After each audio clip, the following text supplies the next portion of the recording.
Hola a todos. Bueno, hoy vamos a empezar hablando por el principio de qué manera se instala el vínculo traumático entre dos personas. Cómo se ingresa en una relación tóxica y se instala el vínculo traumático que la va a sostener como tal. Y no es fácil entender de qué manera es que una relación que comienza con un impacto tan profundo, con una sensación de transparencia, autenticidad, de almas gemelas, de incondicionalidad automática, instantánea, deja huellas tan dolorosas y genera transitar tanto malestar. ¿Sí?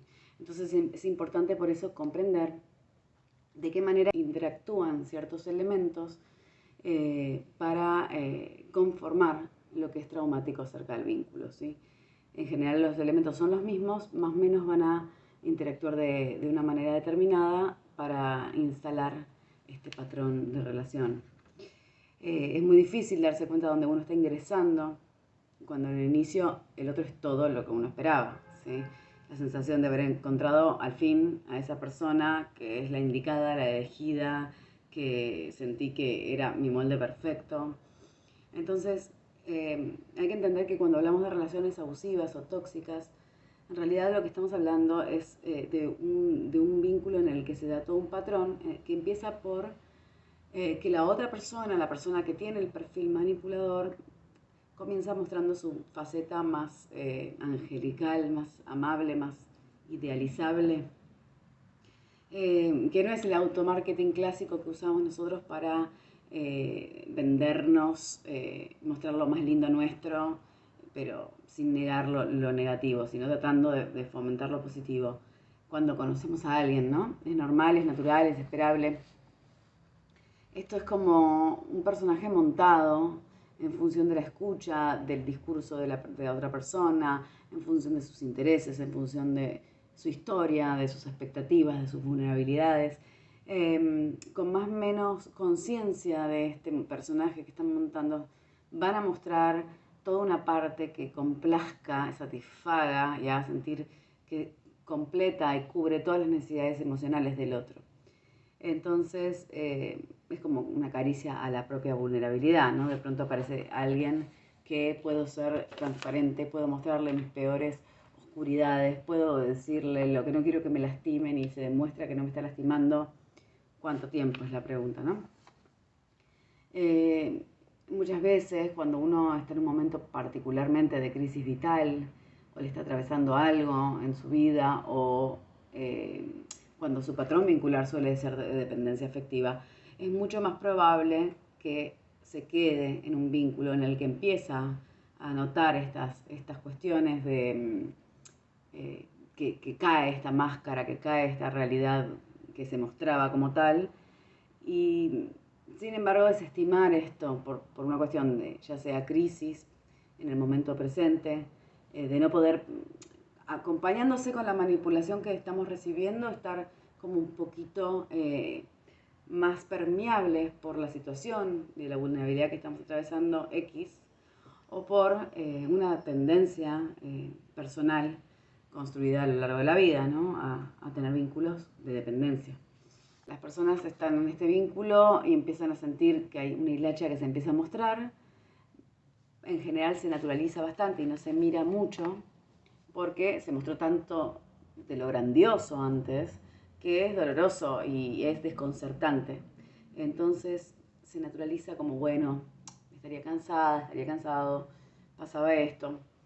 Y en realidad el problema arranca cuando de una manera como muy inesperada y hasta choqueante, el otro empieza a devaluar a la pareja, ¿sí? Hay distintas formas de devaluación que empiezan a ejercer, algunas más explícitas, algunas más implícitas.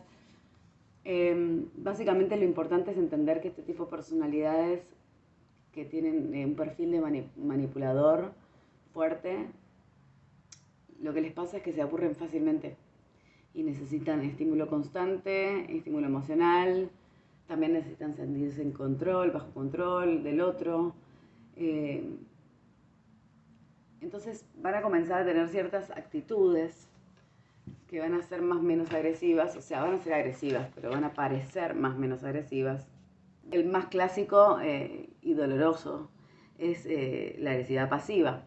Por ejemplo, deberías hacer ejercicio porque para sentirte mejor con tu cuerpo. O sea, a mí no me jode que tengas un par de kilos de más, me re gusta, pero yo lo digo por vos, para que te sientas mejor. Nadie te preguntó. O escenas de celos que al principio se viven tiernas o se explican como, ay, qué tierno, qué tierna, pero terminan cortando levemente y lentamente la libertad hasta llegar a condiciones en las que uno deja completamente de hacer cosas que hubiese hecho en su vida naturalmente, ¿no? Qué linda te queda esa pollera, pero se te van a tirar todos en la fiesta. El jean también te queda bien. Bueno, está bien, me pongo el jean. ¿Sí? Empiezo a dejar de hacer cosas por celos del otro, que implican también controlar nuestra personalidad, controlar nuestros deseos. Pero la realidad es que esos son algunos límites que uno tendría que ir revisando de uno mismo, ¿no? Otra de las actitudes de devaluación y manipuladoras que podemos encontrar en este tipo de vínculos que empiezan a aparecer luego de haber comprado todo un personaje de perfección, son las triangulaciones, que se naturalizan, ¿sí? Por ejemplo, mi ex era tipo diosa cual modelo, era una loca tóxica. Por suerte, ahora estoy con vos. Todo que hace.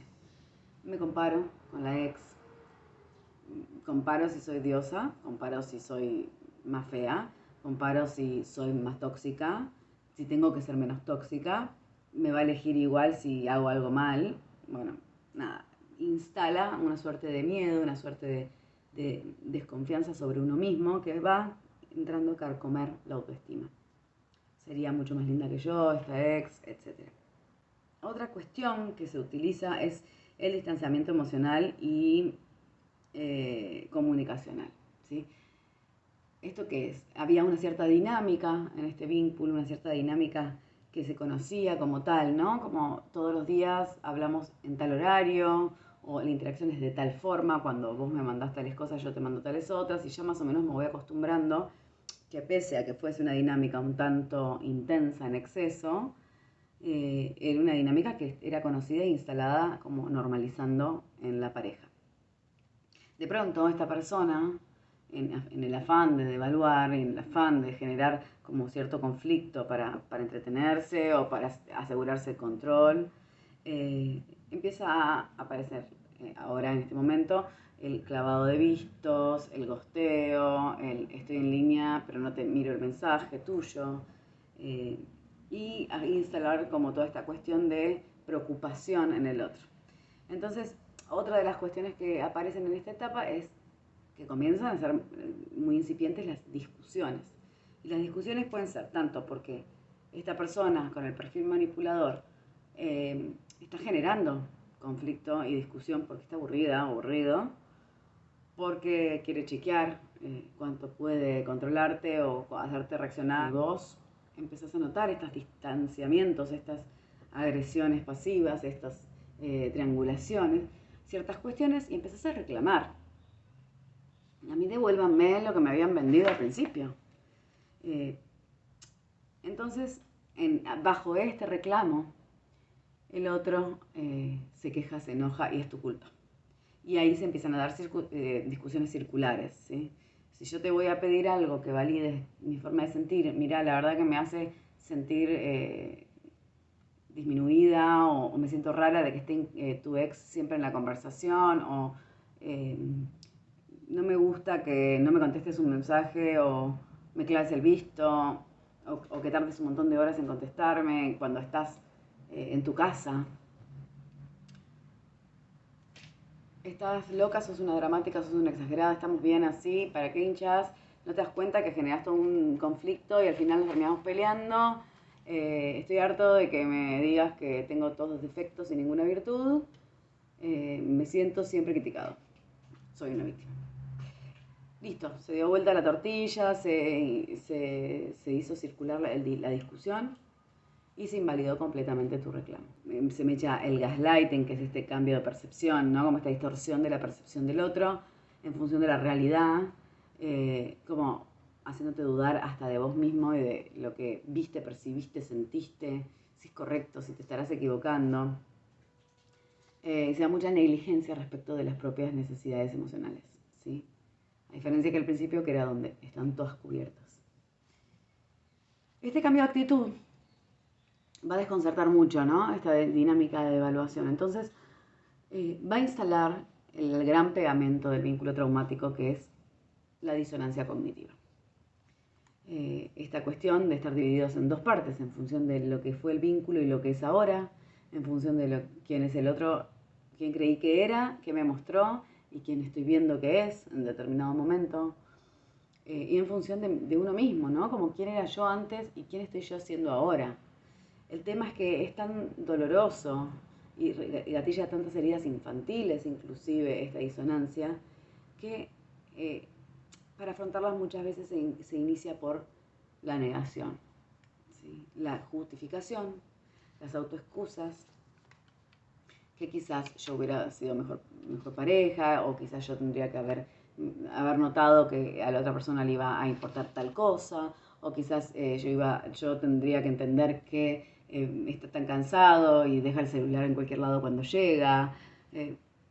Muchas justificaciones que niegan y aplacan esta disonancia cognitiva. La disonancia cognitiva se sigue instalando cada vez más fuerte y cada vez más asentada cuando con el otro hay discusiones y el otro usa técnicas como confundirte, mezclarte, hacer una ensalada de palabras, dar vuelta a las culpas, traer conflictos antiguos, proyectar actitudes en el otro que son propias y no hacerse cargo jamás de un error, ¿sí?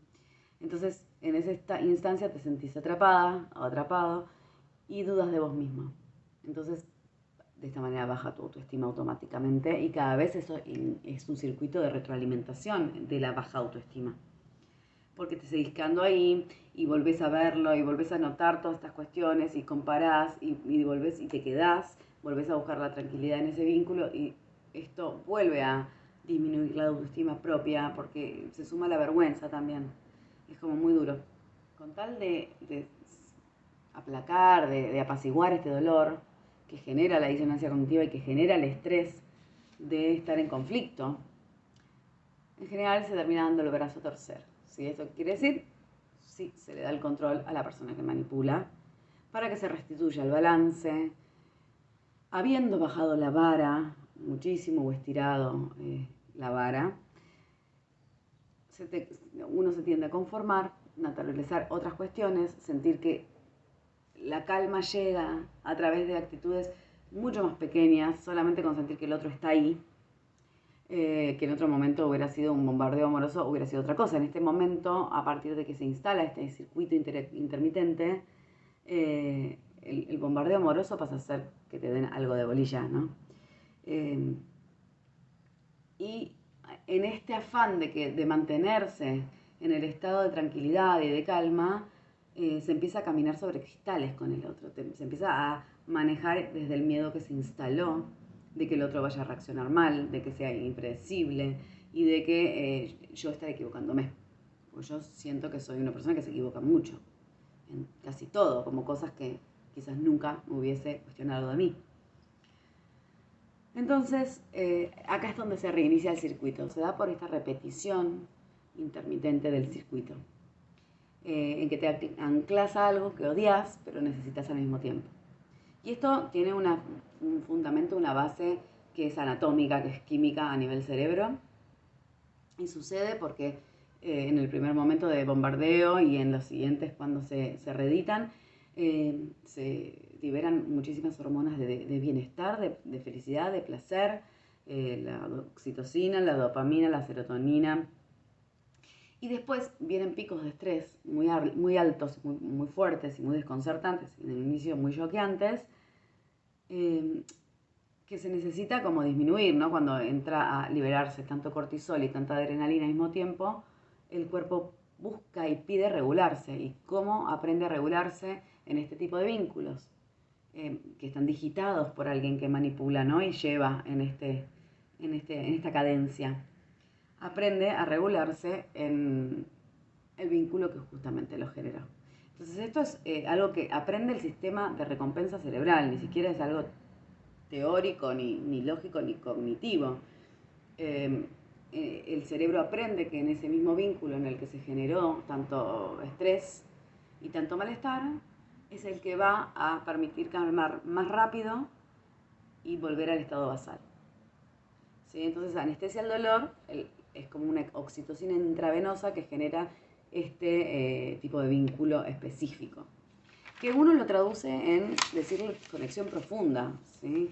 Y muchas veces se reinstala la tranquilidad y la calma a través de la sexualidad, que es como la fuente absoluta de todas las hormonas de placer y bienestar, ¿no? Entonces, que muchas veces uno lo relaciona con la conexión profunda con el otro, en realidad lo que está haciendo es activar estas hormonas en sí mismo, asociándolas a esta persona y siguiendo el circuito que instala la adicción a este tipo de vínculos, que es parte de lo que lo hace traumático, ¿no? Entonces, es importante entender que tanto la intermitencia como factores biológicos que se activan por ella, por la intermitencia, y la disonancia cognitiva, que es estar dividido como en dos partes respecto del pensamiento de este vínculo y de esta relación, son los que van a conformar el vínculo traumático, entendiendo que hay momentos de muchísimo dolor que parecieran compensarse con los de bienestar, pero en realidad la mayor parte del tiempo a la larga termina siendo de malestar y perturbación. Entonces es importante entender que no es simple alertarse a tiempo de estos vínculos y empezar a ser un poco autocompasivos, porque te están posicionando en un inicio en las nubes y después instantáneamente estás en el infierno mismo. Esto no es algo que puedas entender y encima te hiciste adicto a ese circuito. Te dan lo que jamás soñaste y te lastiman donde más te duele. Muchas veces toma décadas darse cuenta de esto. Por eso es importante educarse para entender, para sanar, como primer paso clave, digamos. Después habrá que hacer mucho trabajo personal para desarmar lo traumático en uno y para revisar los propios patrones de vinculación para vincularse sanamente a futuro. Pero lo más importante en este momento es entender que ustedes en este preciso momento son sobrevivientes de uno de los peores tipos y más dolorosos tipos de abuso emocional y trauma. Así que son valientes y están acá buscando crecer, buscando sanar y haciendo un encuentro con su resiliencia. Empezando por ahí, esperemos que haya quedado todo clarito. Cualquier cosa, vamos charlando.